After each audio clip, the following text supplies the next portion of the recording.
적용 사업에 대해 알아보겠습니다. 해썹 의무 적용 대상 식품은 지속해서 확대되고 있는데요. 2017년 12월을 기준으로 의무 적용이 완료된 식품에는 어육 가공품 중 어묵류, 냉동수산식품, 냉동식품, 빙과류, 비가열 음료, 레토르트 식품, 즉석조리식품, 전년도 총 매출액 100억 이상 식품제조 가공업 전체 생산식품이 있습니다.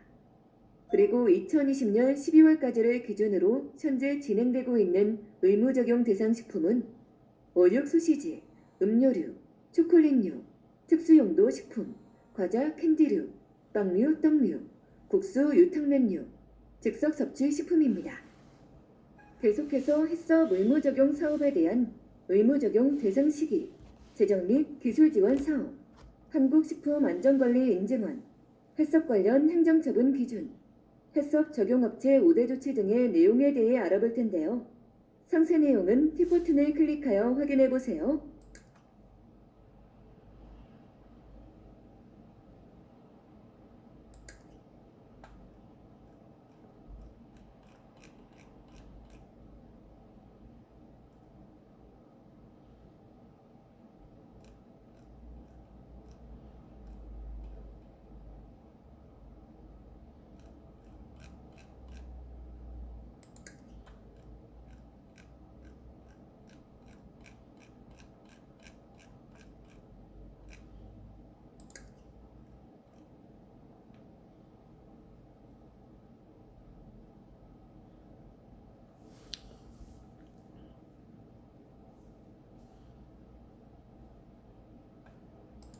다음으로 식품제조 가공업체 등의 이물관리에 대해 살펴보겠습니다.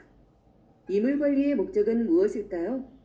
이물 관련 소비자 불만 사항을 신속히 조사 처리하고 이물 혼입 원인에 대한 분석 및 시정 조치를 통한 재발 방지 대책을 마련하여 소비자의 피해를 예방하고 식품의 안전성을 확보하는 것이 이물관리의 목적입니다. 이물관리에 대한 근거 법령은 식품위생법 제46조 및 같은 법 시행규칙 제60조와 보고대상 이물의 범위와 조사 절차 등에 관한 규정입니다.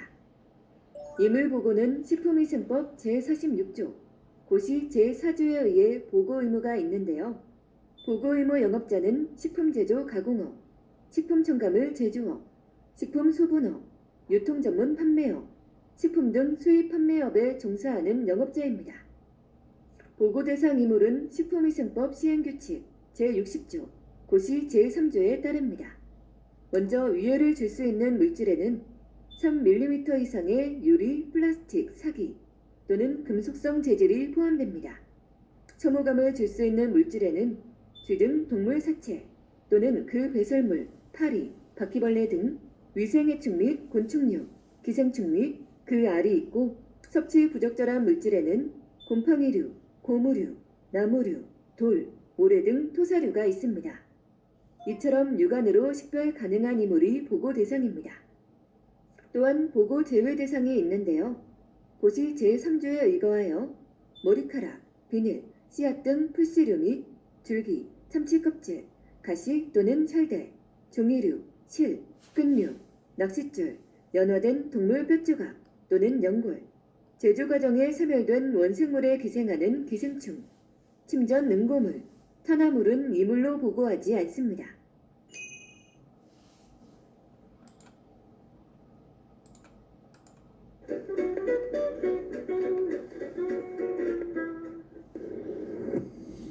행정처분은 무엇일까요? 식품 관련 영업 허가를 받았거나 영업 신고, 등록을 한 영업자는 식품위생법령의 제규정을 준수해야 하는데요.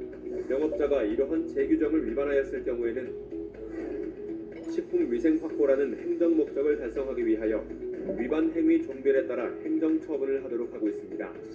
식품위생법에는 행정처분의 유형으로 시정명령, 폐기처분 등 회수 공표명령, 시설 개수명령, 허가의 취소, 정지 등 폐쇄 조치 등 면허 취소 및 과징금 처분 등을 규정하고 있죠. 그러면 행정제재의 종류에 대해 구체적으로 알아볼까요? 행정처분은 행정주체가 법규에 의거하여 구체적인 사실에 대해 법 집행으로서 하는 공법상의 단독 행위를 말합니다. 예를 들면 시정명령, 품목제조 정지, 품목류 제조 정지, 영업 정지, 시설 개수 명령, 영업소 폐쇄 등이 행정처분에 해당합니다. 그리고 과태료는 벌금이나 과료와 달리 청벌의 성질을 가지지 않는 법령 위반에 대하여 가해지는 금전벌인데요. 행정의무 불이행 시 부과하게 됩니다. 과태료를 부과하는 예로는 건강진단, 위생교육 의무를 위반하는 경우가 있습니다. 과징금은 국가가 국민에게 부과 징수하는 금전 중에 조세를 제외한 총칭을 말하는데요. 영업정지 등 행정처분에 가름하여 금전으로 부담하는 것입니다.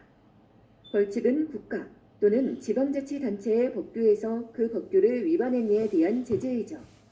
청벌이나 행정벌을 과할 것을 정하는 규정한 것으로 예를 들어 징역, 벌금 등이 벌칙에 해당합니다. 그 다음 벌금은 일정 금액을 국가에 납부하게 하는 형벌로서 과료 몰수와 더불어 제산형의 일종인데요. 벌금은 그 금액이 많다는 특징이 있습니다. 과료는 범인으로부터 일정액의 금액을 징수하는 형벌을 말합니다. 벌금보다는 금액이 적고 비교적 경미한 범죄에 대하여 과해진다는 점에서 벌금과 다릅니다. 이번에는 청문에 대해 알아보겠습니다. 청문 대상은 식품위생법 제48조 제8항에 따른 식품안전관리 인증기준 적용업소의 인증 취소, 식품위생법 제72조 제1항부터 제3항까지의 규정에 따른 영업허가 또는 등록의 취소나 영업소의 폐쇄 명령, 식품위생법 제80조 제1항에 따른 면허 취소를 받은 자입니다. 청문 절차는 행정절차법 시행규칙에 따라 청문에 대한 사전 통지를 하는데요. 사전 통지는 청문이 시작되는 날부터 10일 전까지 당사자 등에게 서면으로 통지하면 됩니다. 다음으로 의견 제출에 대해 알아볼까요? 의견 제출 대상은 앞서 살펴본 청문 대상 이외의 행정처분을 받은 영업자입니다. 의견 제출 절차의 첫 번째 단계는 행정처분 전 사전 통지입니다. 행정처분권자는 식품위생감시원의 적발 보고 또는 다른 행정기관에서 통보된 위반 사항에 대한 확인서 등의 내용을 검토하여 행정처분 전에 영업자에게 위반 내용과 처분 기준을 사전 통지합니다. 그러면 영업자는 행정처분 사전 통지서의 내용을 확인한 후 의견 제출서를 제출합니다. 이후 행정처분권자는 행정처분 기준에 따라 서면으로 명령사항을 통지하는데요. 이때 처분기준상 시정명령, 시설개수 명령, 영업 또는 품목류 정지 등 행정처분 사항이 다양하면 위반 내용과 행정처분 명령사항을 명확하게 하여 한 건으로 처분합니다. 만약 행정처분에 대한 이의사항이 있다면 90일 이내에 행정심판 또는 행정소송을 제기할 수 있습니다.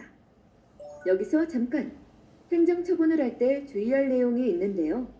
과징금을 처분한다면 과태료 처분은 불가능합니다. 또한 영업자가 과징금을 기한 내에 납부하지 않았을 때에는 과징금 부과 처분을 취소하고 행정처분을 명령합니다. 자세한 주의 내용은 식품위생법 시행규칙 제89조 관련 별표 23 내용을 참고하시기 바랍니다. 과징금을 처분할 때 매출액은 어떻게 확인할까요? 관할 세무서에 당해 영업품목 매출액을 확인하는데요. 만약 세무서장의 확인 증명서 발행이 불가할 때에는 생산 판매대장 및 매출세금 계산서 등을 확인하여 매출액을 산정합니다. 행정처분의 일반 기준과 개별 기준을 살펴보면 만약 둘 이상의 위반 행위가 적발된 경우에는 가장 중한 정지처분 기간에 나머지 각각의 정지처분 기간의 2분의 1을 더하여 처분합니다. 위반 행위의 횟수에 따른 행정처분의 기준은 최근 1년간 같은 위반 행위를 한 경우에 적용하는데요. 다만 식품위생법 제4조부터 제6조까지 제8조, 제19조 및 성매매 알선 등 행위의 처벌에 관한 법률 제4조 위반은 3년을 기준으로 적용합니다. 식품 등의 출입, 검사, 수거 등에 따른 위반 행위에 대한 행정처분의 경우에는 적발된 위반 행위의 원인 행위자를 처분하는데요. 만약 유통전문 판매업자가 판매하는 식품이 식품위생법 제4조부터 제7조까지, 제8조부터 제11조까지 및 제13조 규정을 위반한 경우는 반드시 제조업자와 함께 처분합니다. 기타 자세한 사항은 법령을 참조하시기 바랍니다. 학습은 잘 마치셨나요? 오늘 학습의 핵심 내용을 정리해 보세요.